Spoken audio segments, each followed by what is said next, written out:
Opposition overseas Pakistanis کے ووٹوں کی مخالف نہیں ہے، لیکن ہم سمجھتے ہیں کہ ایک شخص جو پیرس میں رہ رہا ہے، جو سین فرانسسکو میں رہ رہا ہے، جو لندن میں رہ رہا ہے، اس کو نارووال کے حلقے کے مسائل کا کیا پتہ ہے؟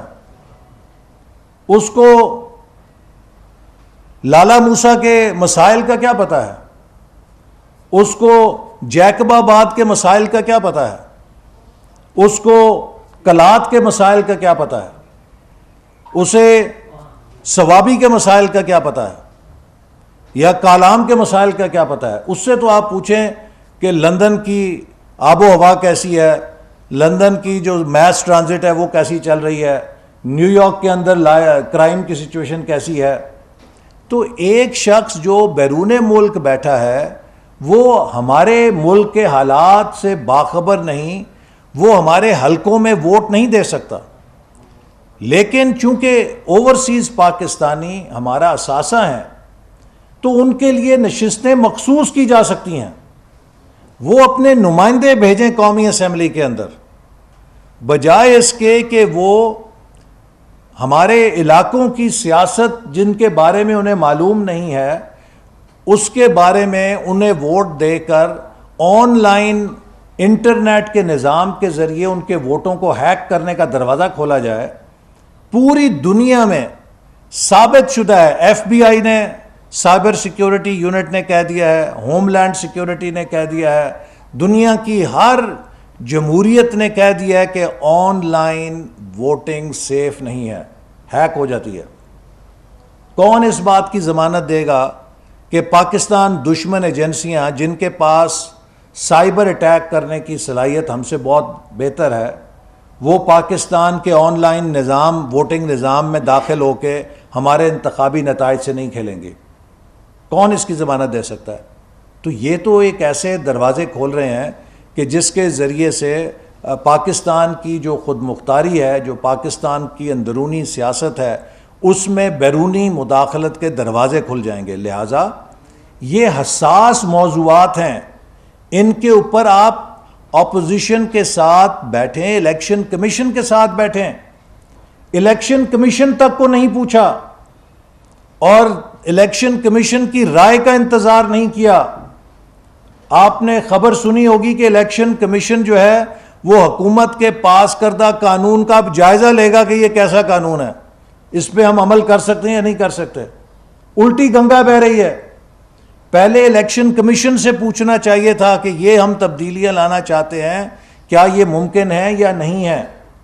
تو یہ وہ پاکستان کے ساتھ مذاق ہے جو بدترین انداز میں یہ لوگ کر رہے ہیں، اور پاکستان کے لیے چونکہ 8 الیکشن ہار چکے ہیں، پی ٹی آئی کو پتہ لگ گیا کہ اگلے الیکشن میں اس کا سیاسی جنازہ اٹھنے والا ہے۔ اب P T I overtime کام کر رہی ہے کہ اگلا الیکشن چرانے کے لیے کون سا چور دروازہ وہ استعمال کر سکتی ہے، لیکن پاکستان کے عوام کے ووٹ کو 2018 میں تو چرا لیا ہے۔ اگر اگلے الیکشن میں کسی نے چرانے کی کوشش کی تو ہر پاکستانی ہر پولنگ سٹیشن پر اپنے ووٹ کا پہرا دے گا اور کسی کو الیکشن چرانے کی اجازت نہیں دے گا۔ تو یہ آج میں چاہتا ہوں کہ 2 ایشوز ضرور قوم کے سامنے ہوں کہ یہ بجٹ کی نوائز میں دب نہ جائیں کہ پاکستان کی حمیت اور غیرت پہ کلبھوشن یادیو کا قانون پاس کر کے حکومت نے حملہ کیا ہے۔ یہ پاکستان کی غیرت کا سودا کیا ہے، جیسا کہ اس سے پہلے یہ کشمیر کا سودا کر چکے ہیں۔ اور دوسرا جو انتخابی قوانین کا انہوں نے بلڈوز کر کے قانون پاس کیا ہے، اس کے پاکستان کے وفاق پر شدید اثرات مرتب ہوں گے۔ بلوچستان اور پاکستان کے پسماندہ علاقوں کی سیاسی نمائندگی میں کمی ہوگی، اور اس کے علاوہ آزاد منصفانہ انتخابات کے لیے دروازے بند ہو جائیں گے، اور ایک نیا بحران کھڑا کر دیا ہے اس حکومت نے، جس کا ہم تمام اپوزیشن جماعتوں سے مل کر مسلم لیگ نون، تمام اپوزیشن جماعتوں سے رابطہ کر رہی ہے اور رابطہ کر کے ہم ایک متفقہ لاہ عمل بنائیں گے اور حکومت کی اس سازش کو انشاءاللہ ناکام بنائیں گے۔ احسن صاحب یہ بتائیے گا کہ ایوان کے اندر دیکھا گیا کہ پاکستان پیپلز پارٹی اور مسلم لیگ نون اکٹھے ہیں، اور کیا سمجھا جائے کہ مسلم لیگ نون اور پیپلز پارٹی کی اب صلح ہو گئی ہے، پارلیمنٹ کے باہر بھی وہ اکٹھے ہیں؟ دیکھیے پی ڈی ایم ایک ہم خیال سیاسی جماعتوں کا اتحاد ہے اور پلیٹ فارم ہے۔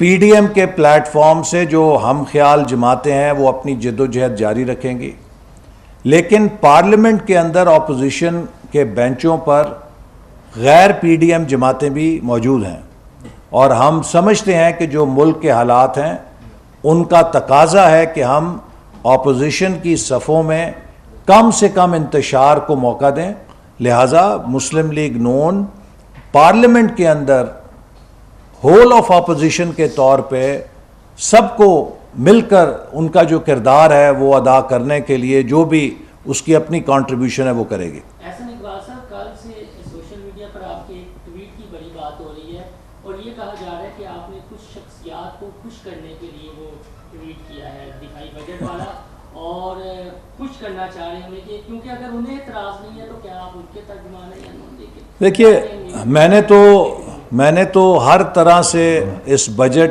پر تبصرہ کیا ہے۔ آپ نے میری وہ ٹویٹ نہیں دیکھی جس پہ میں نے سی پیک کے حوالے سے بھی کہا ہے کہ جو سی پیک کا سب سے بڑا منصوبہ ہے ML1 پشاور سے کراچی ریلوے ٹریک کا، جس کے بارے میں یہ حکومت بہت دم بھرتی ہے، اس کا معاہدہ 2017 میں ہماری حکومت کر گئی تھی اور اب اس پہ کام شروع ہونا تھا۔ 3 سالوں سے انہوں نے کام نہیں شروع کیا۔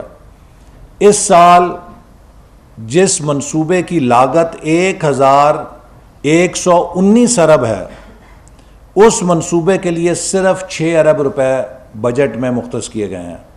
اس کا مطلب یہ ہے کہ یہ منصوبہ 186 سالوں میں مکمل ہوگا۔ یہ آپ کی سنجیدگی ہے، یہ آپ کی سی پیک کے ساتھ کمٹمنٹ ہے۔ آپ دم بھرتے ہیں کہ ہم جو ہے ریلوے کے نظام کو جدید بنا رہے ہیں۔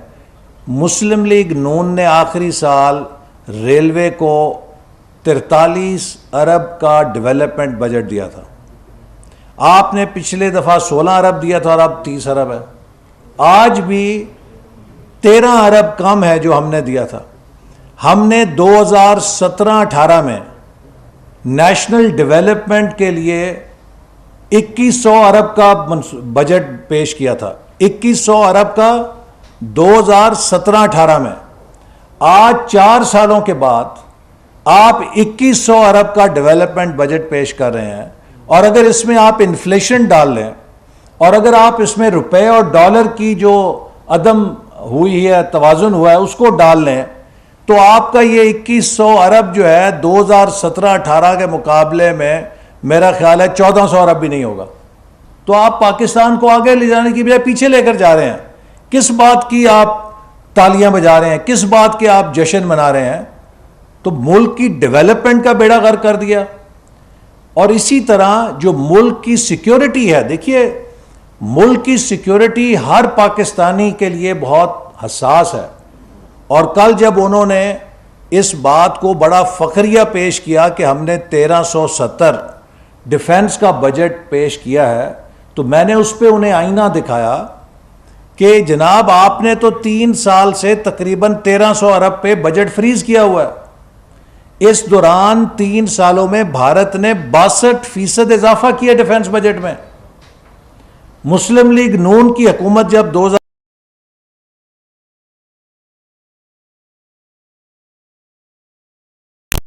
40% اضافہ کیا تھا ڈیفنس بجٹ میں، نہ صرف ڈیفنس بجٹ میں اضافہ کیا تھا بلکہ 40% یونیورسٹیز کے اور ڈیولپمنٹ کے بجٹ میں بھی۔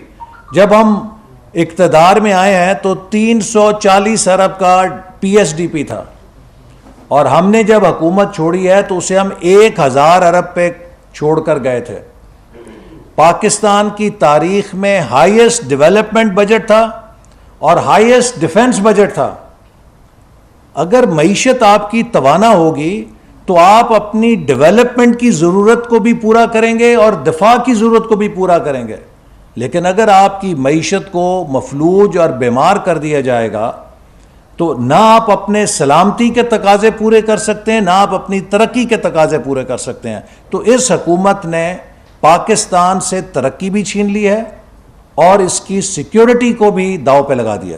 صاحب آپ نے جو بات کی ہے کلبھوشن یادو کی، کلبھوشن کے اوپر کیا یہ جو دورہ سعودی عرب تھا جس میں عمران خان بھی اور ہمارے سربراہ بھی وہاں پر گئے تھے، کیا یہ اس کا شاخسانہ ہے یا کسی کو خوش کرنے کے لیے یہ تمام چیزیں کی گئی ہیں کہ آپ اسمبلی مفلوج ہو گئی اور ایک جاسوس جس کے اوپر جو سابق وزیر اعظم تھے ان کے اوپر بھی الزام رکھتا تھا کہ یہ اس کے سپورٹر ہیں، فیسیلیٹیٹر ہیں، اور آج یہ ہے کہ حکومت اس پارلیمنٹ کے اندر لا کے اسے این آر او دے دی ہے، تو کون اس کی محرکات کیا؟ اب آپ دیکھ رہے ہیں نا کہ آپ کے سامنے اصلیت آ گئی ہے. یہ کل تک ہمیں کلبھوشن یادو کے تانے دیتے تھے، ہم نے تو اسے نہیں چھوڑا، ہم نے تو اسے این آر او نہیں دیا. آج عمران نیازی صاحب کلبھوشن یادو کو این آر او دے